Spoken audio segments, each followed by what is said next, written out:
If f of x is equal to negative 2x squared plus 5x minus 6, and g of x is equal to 7x minus 3, find each of the following.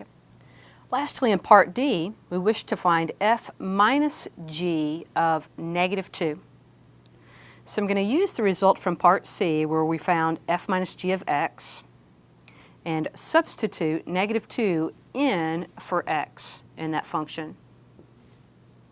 So we have a negative 2 times a negative 2 quantity squared minus 2 times negative 2 and minus 3. Let's clean this up. Negative 2 squared is 4 times negative 2 gives negative 8. Our middle term is a positive 4. Lastly, a minus 3. Negative 8 plus 4 is a negative 4. And a negative 3 gives negative 7. So in part D, f minus g of negative 2 is equal to negative 7.